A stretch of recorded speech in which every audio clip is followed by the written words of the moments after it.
This is part 14.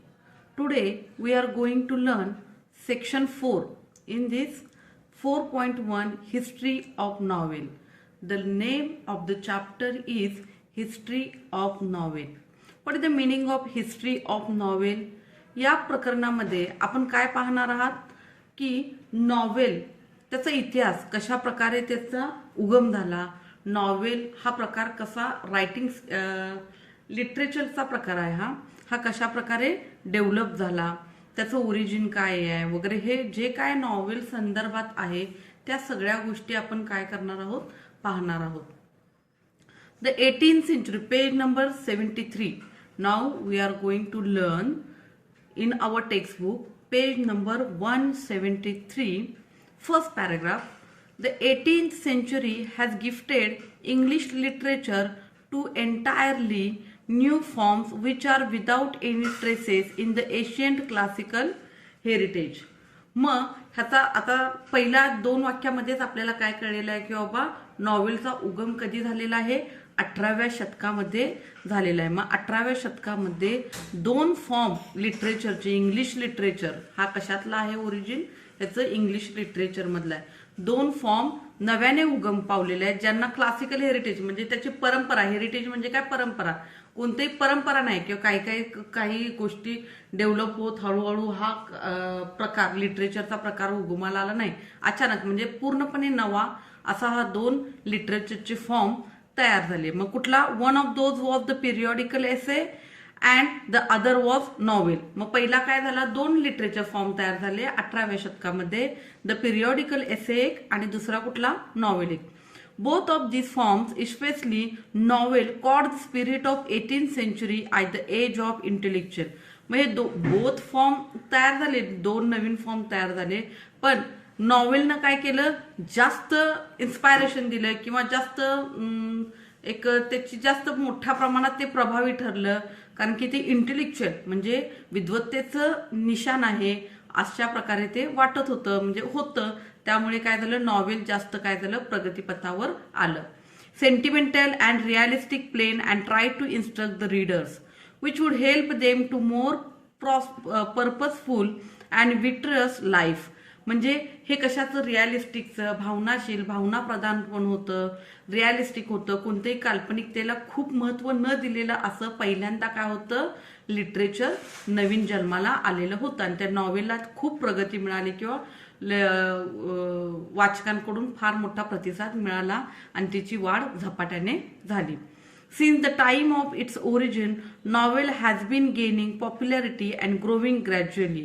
मग जेव्हापासून ते नव्यानं हा प्रकार झाला त्या हळूहळू त्याची काय गेली, प्रसिद्धी वाढत गेली आणि काय झाली, ती वाढतच आणि वाढतच राहिली. Today it is recognize as the most dominant literary genre. आणि अशा प्रकारे आजच्या काळामध्ये ज्याचा उगम 18व्या शतकामध्ये झालेला होता, अशा नॉवेल आता सध्या काय झालंय, सगळ्यात प्रभावशाली असं काव्याचा लिटरेचरचा प्रकार झालेला आहे. आता या पहिल्या पॅराग्राफमध्ये आपल्याला कुठले कुठले न्यू वर्ड्स आलेले आहेत बघा. विट्रस, डॉमिनंट, जेनरी, कुठले कुठले आलेले, 3 नवीन शब्द आलेले आहेत आपल्याला. I will give the meaning of this 3 new words. Virtuous, VIRTUOUS, VIRTUOUS. Virtuous means behaving in a morally good way, म्हणजे सद्गुणी, गुणवान. विट्रसचा अर्थ काय आहे, सद्गुणी, गुणवान. Dominant, DOMINANT, DOMINANT. Dominant, more powerful, प्रभावशाली. डॉमिनंटचा अर्थ काय, मोर पॉवरफुल, प्रभावशाली.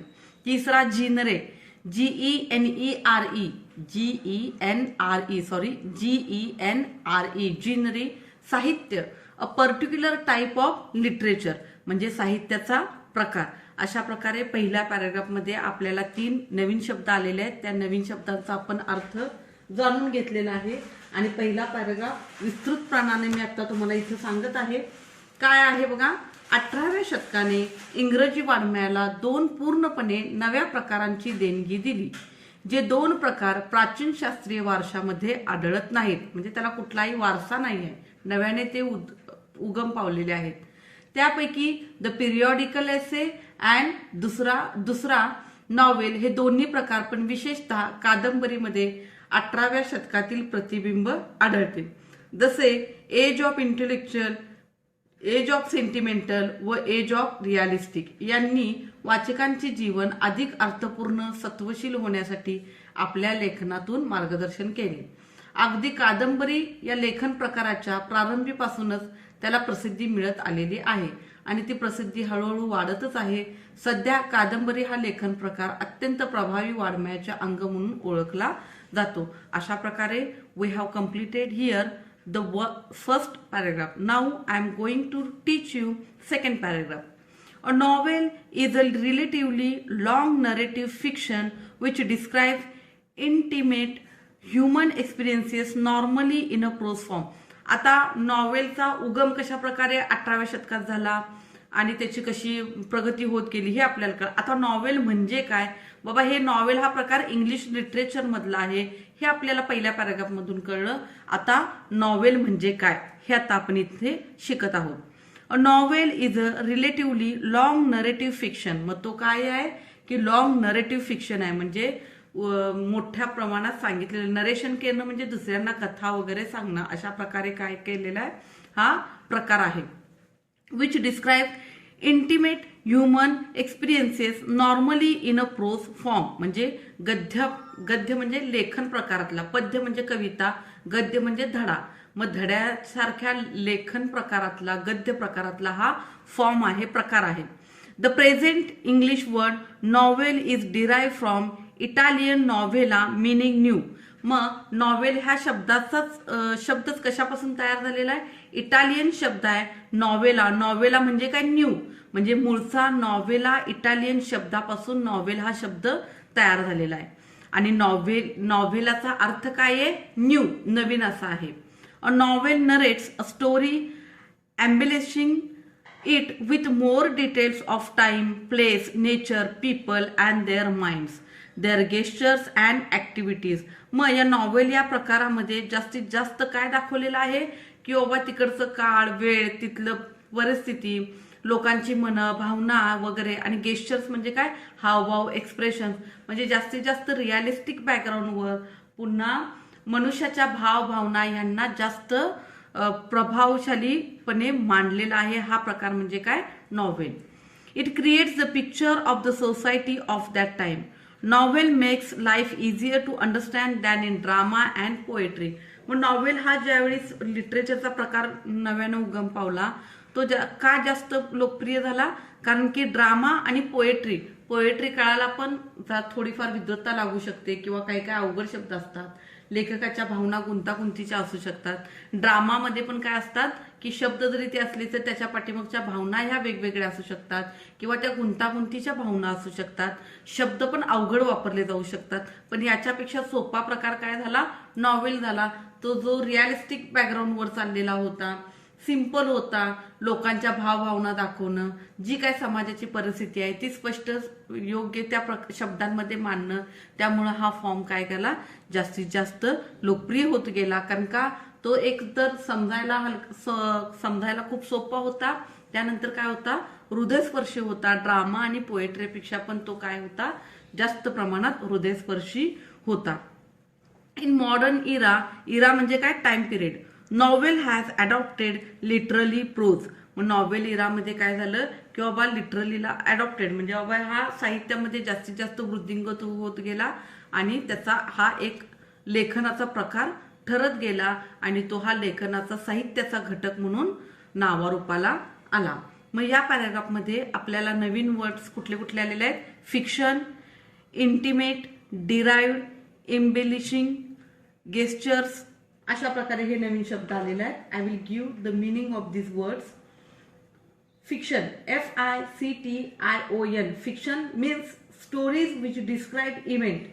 Fiction means stories which describe event. म्हणजे अशा प्रकारच्या कथा, कादंबऱ्या की ज्यामुळे त्याच्याकडे इव्हेंट, पीपल वगैरे हे डिस्क्राइब केलेलं असते, अशा प्रकारच्या कथा. Intimate, INTIMATE. INTIMATE. इंटिमेट म्हणजे काय? व्हेरी क्लोज रिलेशनशिप म्हणजे घनिष्ठ संबंध. Intimate means very close relationship. Derived, D-E-R-I-V-E-D. Derived is a participle of derive. D-E-R-I-V. What is the meaning of derive? Derive means to get something from something. कशापासून तरी काहीतरी नवीन प्रकारे काढणे किंवा एकापासून दुसरी गोष्ट तयार होणे, त्याच्यापासून हे तयार झालेलं आहे म्हणजे काय? डिराइव्ह. इम्बिलिशिंग, EMBELLISHING. इम्बिलिशिंग म्हणजे काय? याचा मूळ शब्द कुठला आहे? इम्बिलिश. EMBELLISH. इम्बिलिश म्हणजे काय? To make something more beautiful or something do decorative. म्हणजे सजना, सवरणा असं जे म्हटलं जाते, एखादी गोष्ट जास्तीत जास्त ब्युटिफुली डेकोरेटिव्ह लँग्वेजमध्ये मांडणं म्हणजे काय? इम्बिलिश करणं. ती गोष्ट एखादी सजवून धजवून छान चांगल्या फॉर्ममध्ये, ब्युटिफुली फॉर्ममध्ये दाखवणं means what? Embellish. Gestures, GESTURES. Gestures म्हणजे a movement of hand or facial expressions to express something. मनातले भाव भावना प्रत्येक वेळी आपण शब्दांनाच एक्सप्रेस करतोय असं नाहीये, तर आपल्या चेहऱ्यावरून, आपल्या नजरेवरून, हातांवरून, आपल्या बॉडी लँग्वेजवरून काही भावभावना एक्सप्रेस होतात आणि त्या एक्सप्रेशनला काय म्हटलं जाते? Without words. Expression without words means what? Gestures. Gestures म्हणजे काय?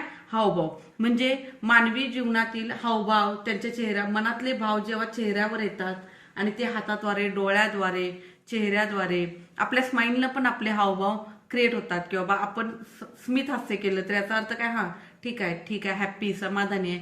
अशा खूप जोरानं हसले की बाबा होय खूप आनंद आहे. अशा प्रकारे हावभावांना काय म्हटलं जातं? गेस्चर्स म्हटलं जातं, जे विदाउट वर्ड्स एक्सप्रेस केलेले असतात. Next paragraph. आणि आता याचं मराठीत सांगायचं म्हणजे आता ह्या पॅरेग्राफमध्ये आपल्याला काय शिकवलेलं आहे, काय कळलेलं आहे? तर कादंबरी हा मोठा कथनात्मक प्रकार आहे. कथनात्मक म्हणजे काय? कथन करणं म्हणजे काय? एखादी गोष्ट दुसऱ्याला सांगणे, बोली भाषेत म्हणजे बोलण्यानं एक्सप्रेस करणे, रायटिंग नसून ते कथन करणे म्हणजे काय? आपण समोर बसून एखाद्या व्यक्तीला कथा सांगतो, एखादी गोष्ट सांगतो, तर त्याला काय म्हटलं जातं? कथन हे म्हटलं जातंय.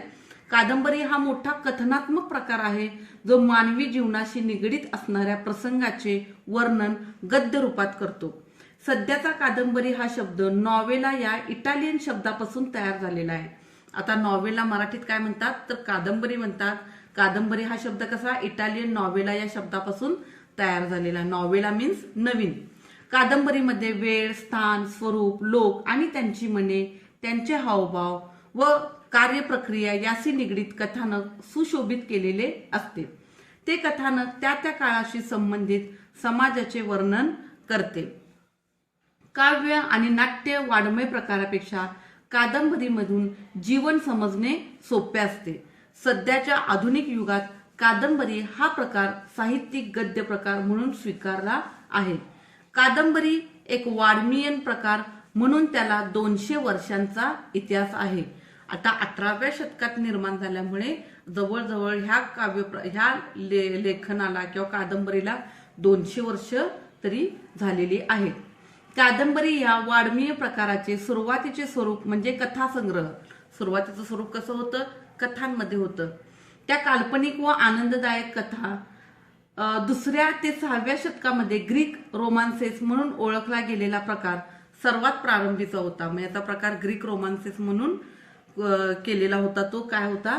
सगळ्यात प्रारंभीचा. 2ऱ्या ते 6व्या शतकामध्ये ग्रीक रोमान्सेस म्हणून ओळखला गेलेला प्रकार सर्वात प्रारंभीचा होता. अशा प्रकारे या पॅराग्राफमध्ये आपण काय शिकलो? की बाबा कादंबरी हा प्रकार कशा प्रकारे होता, कशा प्रकारे या कादंबरीमध्ये मांडणी केलेली आहे आणि त्याची लोकप्रियता कशा प्रकारे झालेली आहे. आणि कादंबरी या वाङ्मयीन प्रकाराची सुरुवातीचे स्वरूप म्हणजे काय होते? कथा संग्रह होते. अशा प्रकारे आपण या 2 पॅराग्राफमध्ये आज काय शिकलो? हिस्ट्री ऑफ नॉव्हेल म्हणजे कादंबरीचा इतिहास, कादंबरी म्हणजे काय, ह्या 2 गोष्टी या 2 पॅराग्राफमध्ये शिकलेल्या आहोत. पेज नंबर 173 मध्ये. आणि पुढच्या आपण लेक्चरमध्ये नेक्स्ट पॅराग्राफ घेऊया आणि त्या नेक्स्ट पॅराग्राफमध्ये आपण जास्तीत जास्त कादंबरीविषयी जाणून घेऊया. Okay, I shall stop here. Okay.